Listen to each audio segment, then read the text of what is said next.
Hi అండి, అందరికీ నమస్కారం.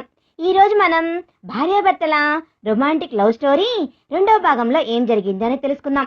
షాపింగ్ మాల్లో ఆ అమ్మాయిని చూసి ఆ అమ్మాయి వెనకే వెళ్ళాడు. హే మిస్ అంటూ ఆ అమ్మాయి కంగారుగా మేనేజర్ రూమ్లోకి వెళ్ళిపోయింది. కాసేపటికి బయటకు వచ్చి చూసేసరికి ఎదురుగా మళ్ళీ మన అభి ఉన్నాడు. హే మిస్ అని అన్నాడు. ఆ అమ్మాయి దగ్గరికి వస్తూ ఉన్నప్పుడు ఏడ్చినట్లుగా ఆమె మొహం కళ్ళు చెప్పడంతో తన దగ్గరికి వెళ్ళాడు అభి. అభిని చూసి ఏంటి సార్ అని వినయంగా అడిగింది. ఏం లేదు, మీ పేరేంటి అన్నాడు. ఎందుకు అంది. ఊరికే తెలుసుకుందామని. ఎందుకు ఏడ్చా అన్నాడు. నేనేం ఎడవలేదు. అసలు ఎవరండి మీరు? అర్థం కాని మలయాళం సినిమాలా ఉంది మీరు మాట్లాడుతుంటే అంది. నీ కాబోయే మొగుడిని, కానీ ముందు చెప్పు నీ కళ్ళల్లో నీళ్లకు కారణమేంటి అన్నాడు. ఓయ్ ఏంటి నీ పాటికి నీవు భలే మాట్లాడేస్తున్నావే, ఎర్రగడ్డ నుండి పారిపోయి వచ్చావా ఏంటి అని అంది. పక్కపక్క నవ్వి కాదులే కాని ఎందుకు ఏడ్చావు చెప్పు అన్నాడు. నువ్వు ఎవడ్రా బాబు నన్ను ఇలా తగులుకున్నావు? అవును ఏడ్చాను. ఆ మేనేజర్ వెద ఉన్నాడు చూడు, వాడితోనే నస అంతా. అమ్మాయిలను దారుణంగా చూస్తాడు. ఏదో బాధగా అనిపించిందని ఏడిస్తే నువ్వేమో కాబోయే మొగుణ్ణి మీ అమ్మ కల్లుణ్ణి అంటూ నన్ను విసిగిస్తూ ఉన్నావు అని అంటుండగాని అభి అక్కడి నుండి కోపంగా లోపలికి వెళ్ళిపోయాడు. అమ్మో వీడేంటి, అసలు వీడు ఎవరు, ఇక్కడి నుండి జంప్ అవ్వాలి అనుకుంది. లేకపోతే నా పని అవుట్ అంటూ అక్కడి నుండి స్టాక్ సెక్షన్కి వెళ్ళిపోయింది. అభి మేనేజర్ రూమ్ లోకి వెళ్ళి సౌత్ ఇండియా షాపింగ్ మాల్ ఎండి అతని ఫ్రెండ్ కావడంతో మేనేజర్ని జాబ్ నుండి తీపించేశాడు. ఆ అమ్మాయి కోసం బయటకు వస్తే తను ఎక్కడా కనిపించలేదు. షాప్ మొత్తం వెతికాడు. ఎక్కడికి పోయింది ఇది అని అనుకుంటుండగానే వాళ్ళ అమ్మ నుండి కాల్ రావడంతో శారీ సెక్షన్కి వెళ్ళిపోయాడు. ఏంటి మామ్ ఇంకా అవ్వలేదా అన్నాడు. అయ్యింది, కానీ నాకు కొంచెం ఈ 2 శారీస్ లో అక్కకి ఏది బాగుంటుందో చెప్పవా అంది. ఓహ్ గ్రీన్ తీసుకో అంటూ ప్రాబ్లం సాల్వ్ చేసేశాడు. అప్పటి నుండి ఆలోచిస్తున్నారా అభి, కానీ అసలు తేరడమే లేదు. ఏ కలరా అని నువ్వు వచ్చి పెద్ద ప్రాబ్లం క్లియర్ చేశావు అంది. అదేంటమ్మా జీవితాంతం కట్టే శారీసా ఇవి? ఏ కలర్ వేసుకుంటే ఏం, కొన్ని రోజులు కట్టి వేరే వాళ్ళకి ఇచ్చేస్తావుగా అన్నాడు. కొన్ని రోజులు కట్టినా నిమిషం కట్టినా నచ్చిన చీర కట్టుకోవడంలో తృప్తి వేరులే, నీకు చెప్పినా అర్థం కాదులే అంది. అని అంటూ బిల్లింగ్ కౌంటర్ దగ్గరికి వెళ్లారిద్దరు. అక్కడే బిల్స్ లో ఏదో తేడా ఉండడంతో మాట్లాడుతూ వెళ్ళిపోతూ ఉన్న ఆ డాష్ ఇచ్చిన అమ్మాయి కనబడటంతో అమ్మా నువ్వు బిల్ చేసి ఇక్కడే ఉండు 2 మినిట్స్ అని ఆ అమ్మాయి వెనకాలే వెళ్ళాడు. అకౌంట్స్ సెక్షన్ కావడంతో ఓహ్ అకౌంట్స్ లో పనిచేస్తావా అంటూ లోపలికి వచ్చి తన ముందు నిలిచాడు. సడన్ గా తన వైపు చూసి ఓయ్ ఏంటి నువ్వు ఇక్కడ అంది. మళ్ళీ ఎప్పుడు ఏడవకు, నువ్వు అసలు బాగో వేడిస్తే అన్నాడు. ఓయ్ నీకెందుకు నేను ఏడిస్తే, అసలు ఎవర్రా స్వామి నువ్వు ఇలా తగులుకున్నా అంది. చెప్పాగా నీ మొగుణ్ణని అన్నాడు. అచ్చా సరేలే, అది జరిగే పని కాదు, కానీ పోయి నీ పని చూసుకో. మళ్ళీ మా మేనేజర్ గాడు చూస్తే నా సంగతి గోవిందా అంది. భయపడకు, వాడు ఇంకా నీ జోలికి రాడులే, జాబ్లో నుంచి తీసేశాను అన్నాడు కూల్ గా ఫోన్ చూస్తూ. అని అంది నోరు ఎల్లబెట్టి. నోరు మొయ్యి, దోమలు లోపలికి పోగలవు. సరే గాని నీ పేరేంటి అన్నాడు. నీ పేరు నాకెలా తెలుస్తుంది అని అంది వెటకారంగా. అచ్చా నా పేరు తెలుసుకోవాలని ఉందా? అభిలాష్ అన్నాడు. అభినందన కన్స్ట్రక్షన్ కి సీఈఓని అన్నాడు. చేయి చాపుతూ నీ పేరు అన్నాడు. నీ నీలిమ సార్ అంటూ షేక్ హ్యాండ్ ఇచ్చింది. సీట్ల నుండి లేచి నిల్చొని పర్లేదు కూర్చో, అండ్ నేను చెప్పింది ఏం చేశావు అన్నాడు. ఏంటి సార్ అనంది.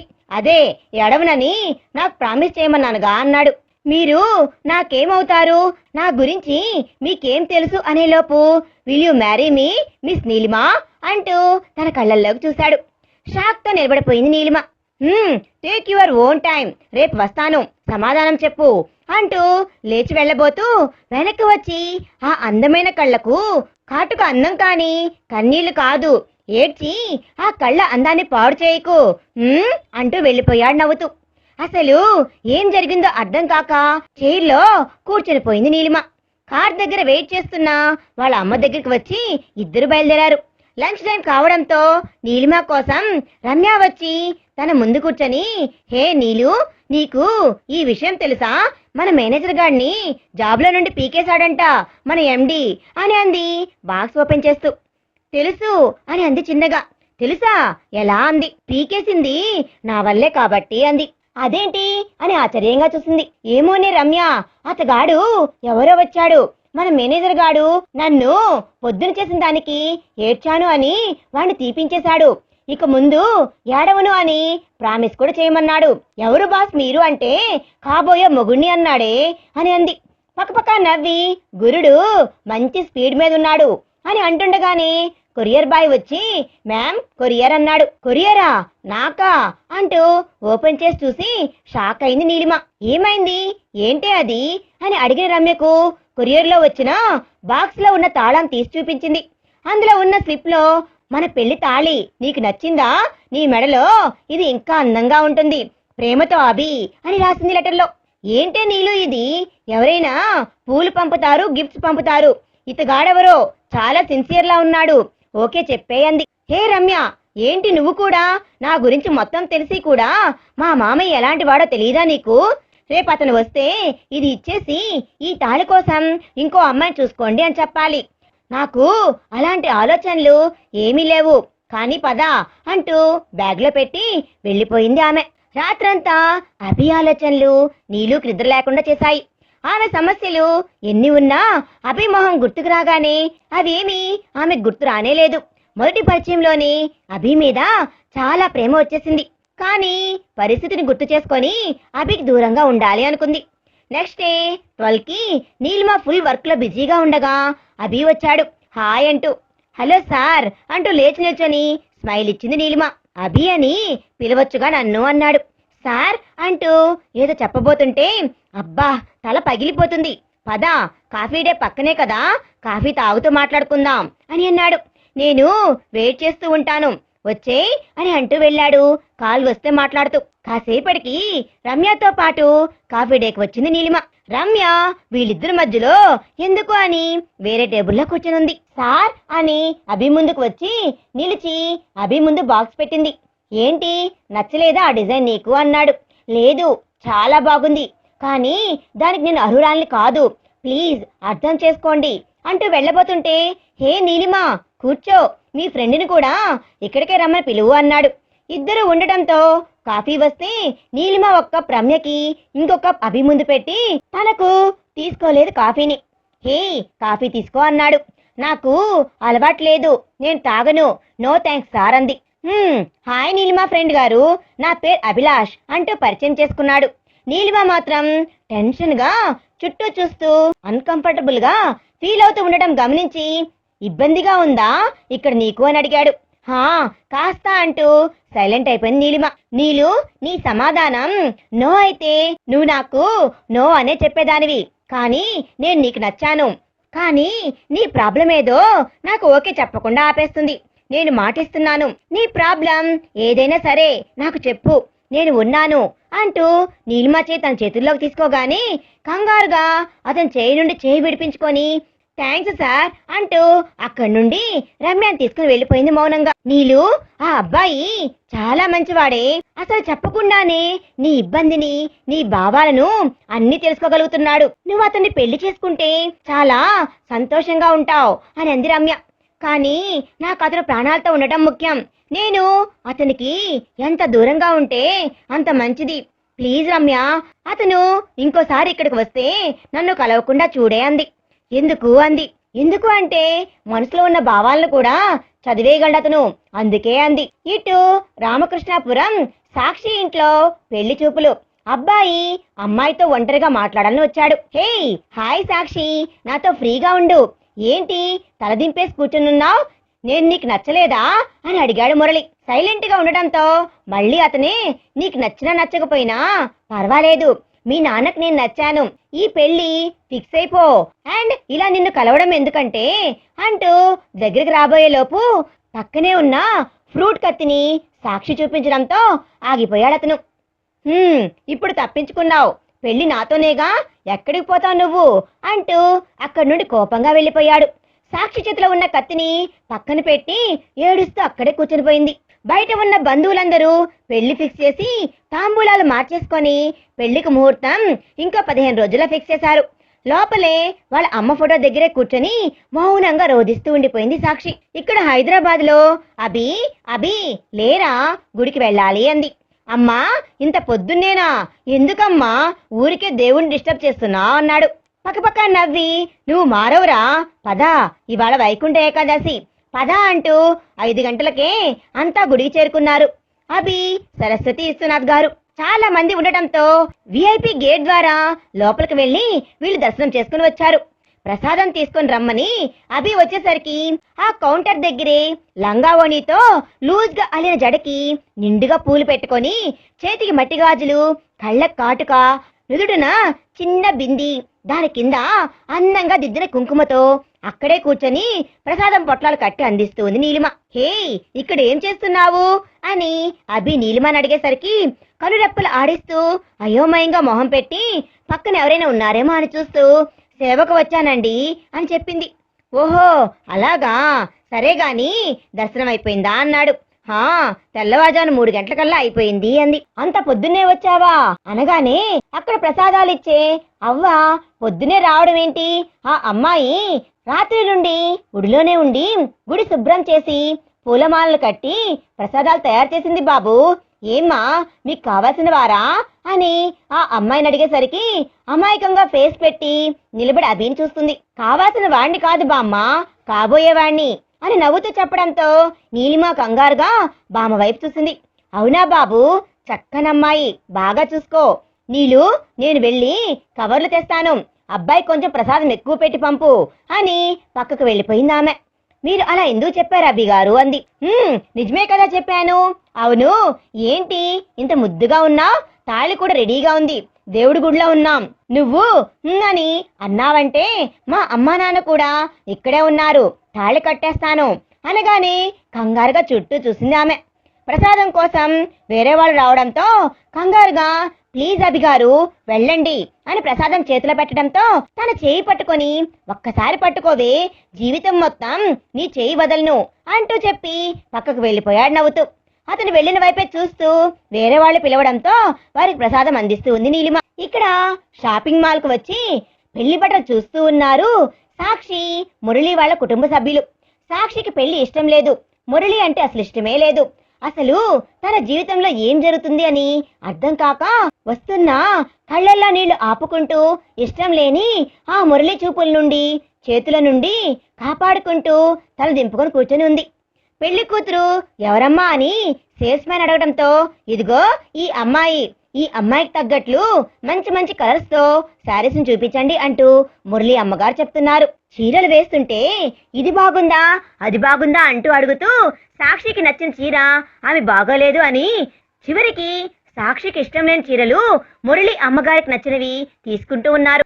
మనసుకి మనిషికి కొంచెం కూడా విలువ ఇవ్వని మనుషులు అని అర్థమైపోయింది సాక్షికి. కానీ తండ్రి మాట తప్ప ఇంకేమీ కనిపించడం లేదు. నగల విషయంలో కూడా సైలెంట్ గా ఉండిపోయింది. షాపింగ్ అంతా అయిపోయి షాప్ బయట కార్ కోసం నిల్చొని ఉన్న సాక్షికి గాలికి ఎగురుతూ వచ్చిన ఒక MBA కాలేజ్ యాడ్స్ పేపర్ చూడగానే కళ్ళల్లో ఆగిన నీళ్లు వర్షించడం మొదలయ్యాయి. కాసేపటికి అందరూ అక్కడికి రావడంతో ఆ పేపర్ని దాచుకొని కారులో కూర్చొని ఉంది.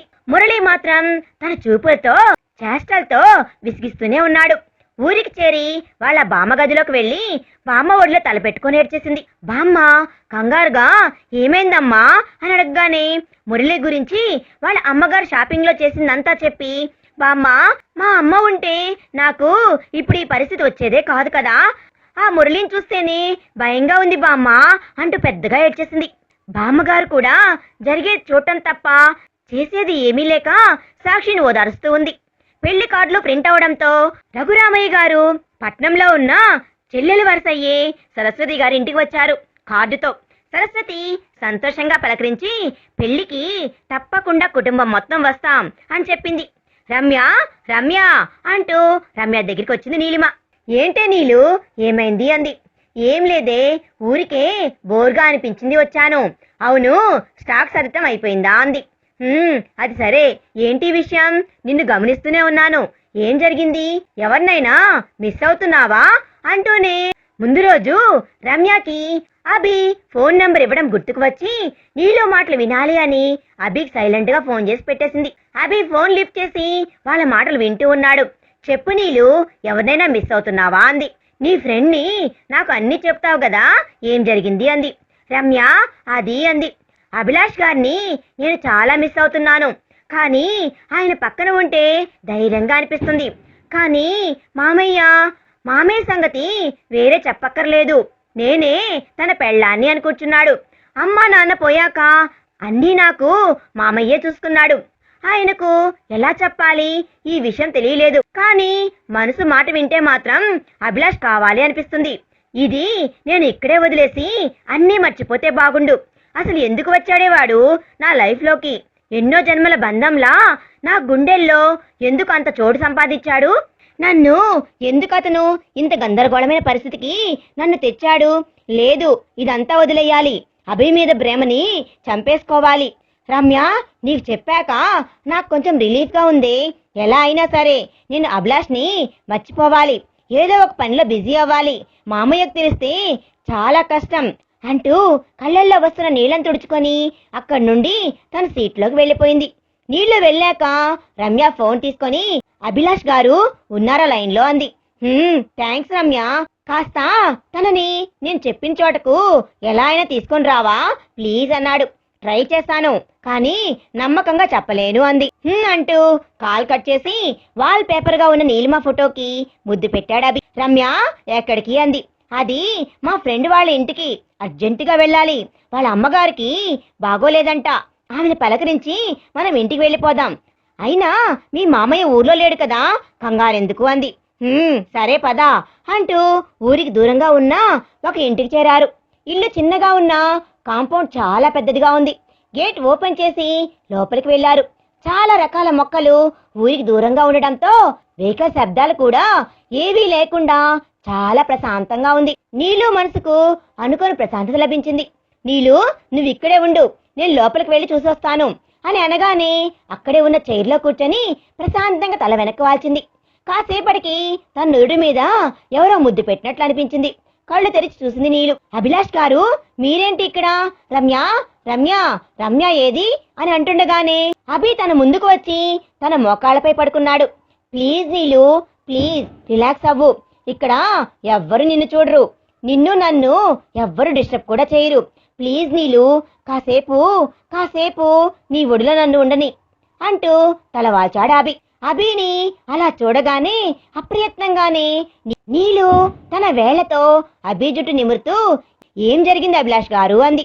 తల పైకెత్తి మోకాళ్లపై కూర్చొని తన 2 చేతులతో నీలు మొహాన్ దగ్గర తీసుకున్నాడు. మనసులో నన్ను పెట్టుకొని నువ్వు ఇంకా ఎవరిని పెళ్లి చేసుకున్నా అది నిన్ను నువ్వు మోసం చేసుకోవడం కాక నిన్ను చేసుకునే వాళ్ళని కూడా మోసం చేసినట్లవుతుంది. నువ్వు ఇన్ని రోజులు మీ మామయ్య పెంచాడు కాబట్టి తన్ను పెళ్లి చేసుకుని రుణం తీర్చుకోవాలి అనుకుంటున్నావు. కానీ మనసులో నన్ను పెట్టుకొని మీ మామయ్యతో సంతోషంగా ఉండగలవా అన్నాడు. మీకు ఎలా అంది. నాకు తెలుసు, నువ్వు రమ్యతో మాట్లాడిందంతా నేను విన్నాను ఫోన్లో అన్నాడు. ఆ మాటకు సైలెంట్గా లేచి పక్కకు వెళ్ళిపోయింది నీలు. తన వెనకే వచ్చి తన పక్కన కూర్చున్నాడు. కానీ ఆమెకు తనంటే ఇష్టమని అడ్వాంటేజ్ అతను తీసుకోలేదు. ప్లీజ్ నీలు, మీ మామయ్యతో నేను మాట్లాడి ఒప్పిస్తాను. ఆయన ఒప్పుకుంటేనే మనం పెళ్లి చేసుకుందాం. కానీ నువ్వు డల్గా ఉండకు. నేను నిన్ను ఇలా చూడలేకపోతున్నాను. నువ్వు ఇలా డిస్టర్బ్గా ఉండటానికి నేను కారణం అస్సలు కాకూడదు. నేను పక్కనే ఉంటే నువ్వు సంతోషంగా ఉండాలి, కానీ ఇలా డల్గా కాదు అని అనగానే తను గట్టిగా హత్తుకుంది నీలు.